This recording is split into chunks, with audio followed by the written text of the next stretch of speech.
Hello and welcome to For the Quantum Grammar Shoot podcast, the only podcast of its kind on the interwebs, to my knowledge.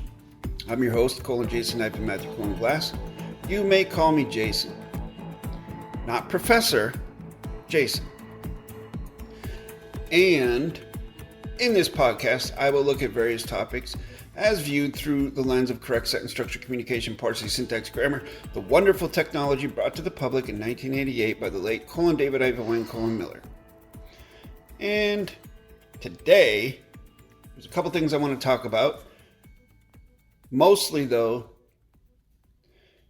assumption, presumption, which would be what we could consider the domain of the fiction.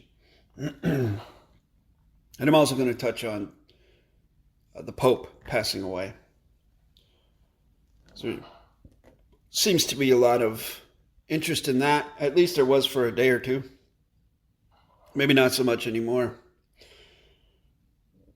People giving him praise and so on and so forth. What I find interesting is that on X and other social media platforms, people were saying that they're praying for the peaceful repose of the Pope. Why would the Pope need any of you to pray for his peaceful repose? Isn't that a given?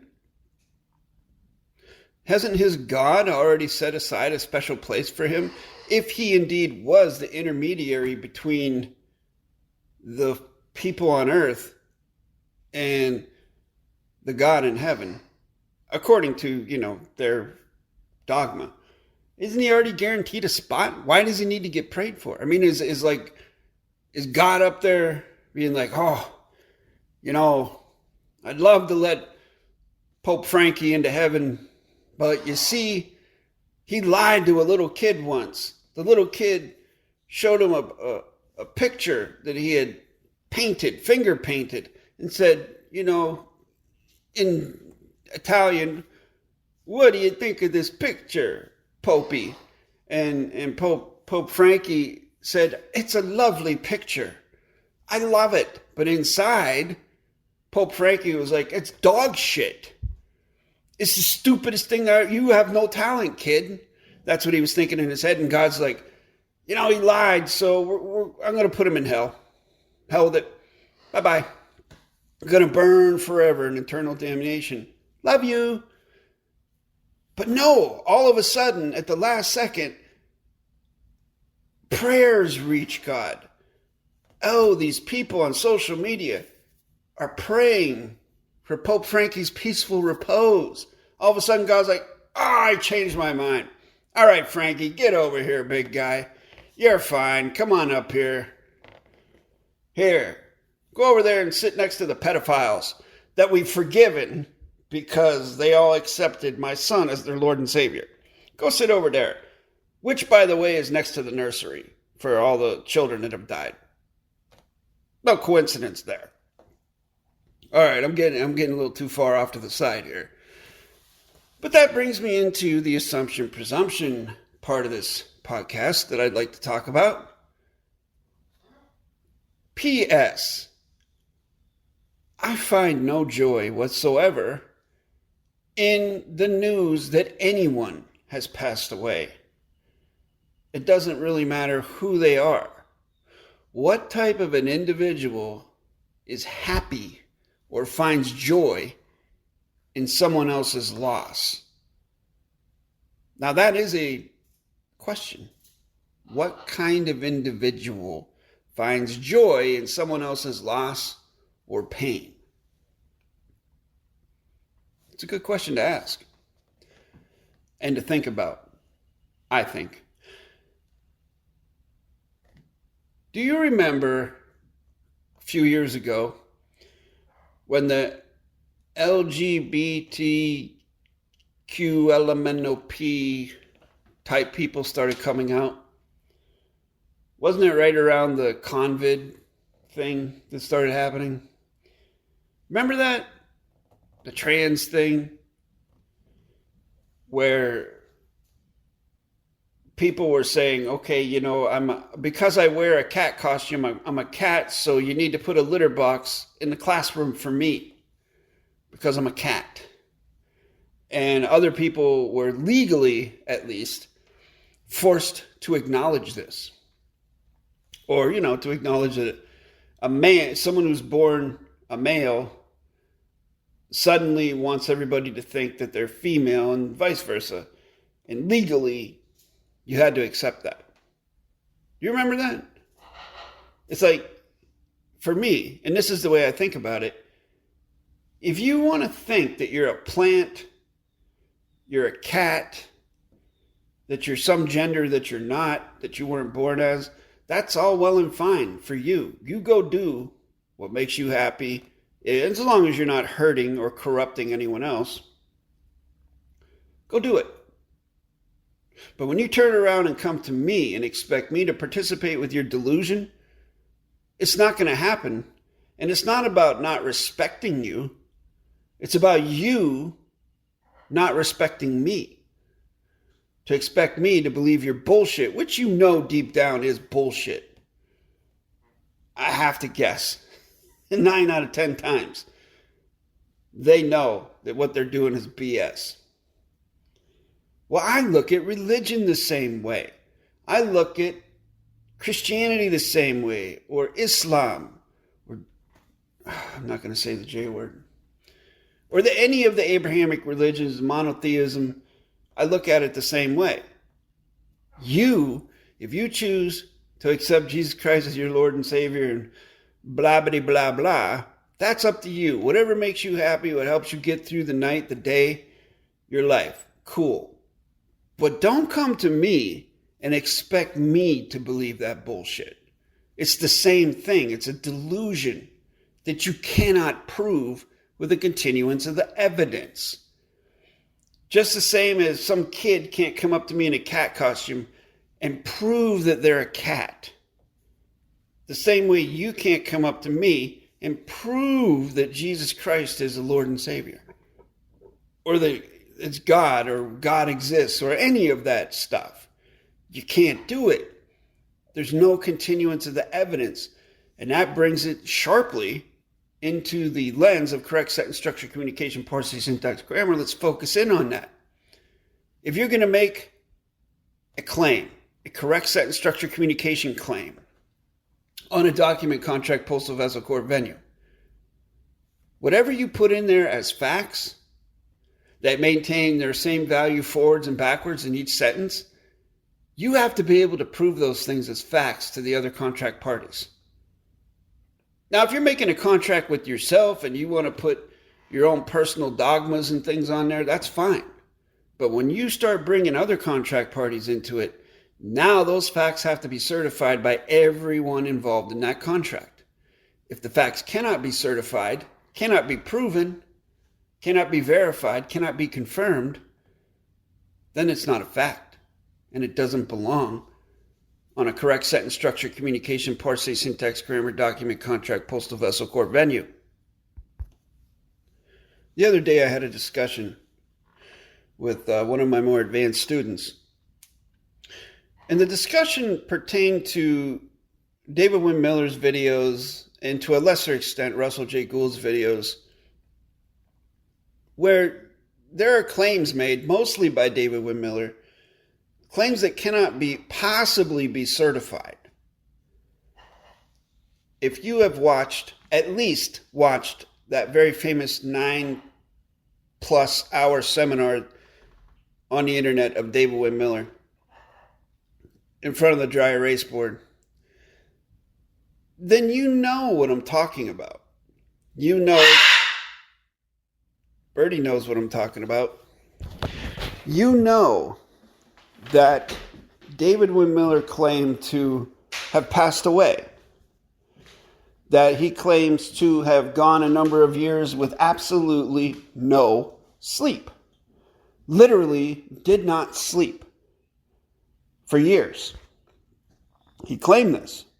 He claimed being visited by aliens. Lots of other things that he claimed. Legally, things that he has claimed. He claimed to have taught Kamala Harris. Correct sentence structure. And let me stop. Let me stop you right here. I know, Bertie. Is it funny or what? Can you picture, after seeing Kamala Harris's campaign, can you picture that woman having closure on correct sentence structure? In any scenario, in any dimension, that she, after hearing the diarrhea that came out of her mouth during her speeches, do you think someone like that possesses the neurological pathways to cognize correct sentence structure even in a rudimentary fashion? If you answered yes, then you need to get the hell off my channel. All right, anyways. So these things, David-Wynn Miller, you certainly can't certify him now. Couldn't certify him then. Can't certify him now. How would you even possibly be able to do that? Now, a caveat to this is that I would say, and this is a personal story, and it's very strange. It's anomalous. Back in 2017, when I was learning this grammar, I was looking for evidence of what David-Wynn Miller and Russell J. Gould were saying. That they went to court for this, they went to court for that, that they've been in and out of courts hundreds of times. I could find no record of this on the internet. Nothing. Going into 2018, summer solstice in the spring of 2018, when David-Wynn Miller passed away, I scoured the internet for proof of his death. For even a local obituary in Milwaukee. There was nothing besides maybe in one conspiracy forum where someone mentioned it. But nowhere in the news, not on Wikipedia, nothing.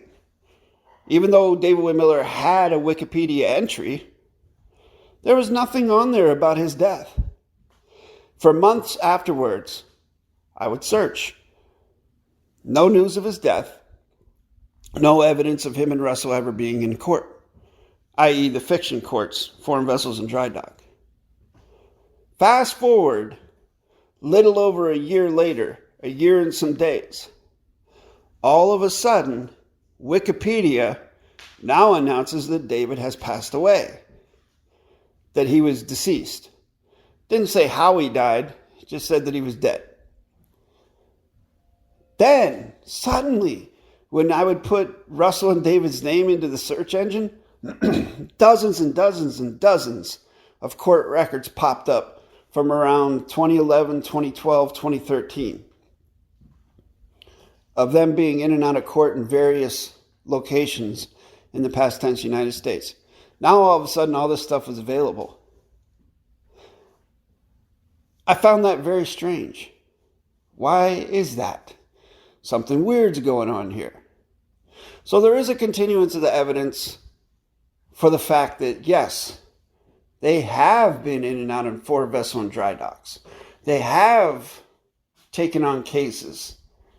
And if you look at the fiction end of it, which is what I had at my disposal on Google, of course, they're made to look like they're crazy, that the court didn't understand anything that they said. The paperwork was unreadable. Interestingly enough, there was a couple of those cases where you had a defendant, and then you had the plaintiff, and then you had a claimant. Like, though, you know, at the top of near the top of a court document, you'll have plaintiff, defendant, defendant, plaintiff, and then that's it. But then on some of these documents, there was a claimant on there. And it was interesting, you know, Russell J. Gould used several variations of his name. I can't remember. He used some other name on there. I wish I could remember what it was. But it looked like they were trying and experimenting with all sorts of different tactics in there. And there was one case I remember distinctly, which if I saved it, it's lost. Can't find it now. There was one case where in the fiction they actually gave them credit that they won. A case based upon, they were suing someone for a fictitious conveyance of grammar, and they won the case. And it reflected that in the fiction record. I think it was from 2012. But that was one out of dozens.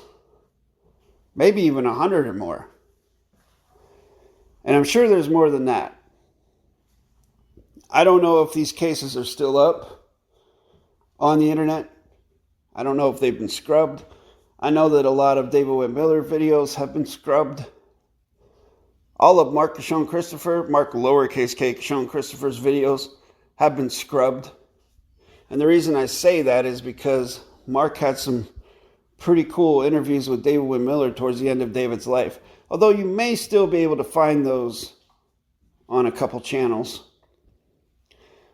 A lot of Russell J. Gould's videos have been scrubbed. But I feel that the same people that scrubbed David-WYNN Miller videos also scrubbed Russell's videos. And I have a feeling that it's actually by Russell's people. Russell's people are scrubbing those videos because they don't want people looking into David-WYNN Miller. They want people to focus on Russell. And all those videos where Russell is throwing temper tantrums and kicking things in some dark garage and saying F-bombs and acting like a WWE wrestler, cutting a promo. Most of those videos have been deleted and scrubbed.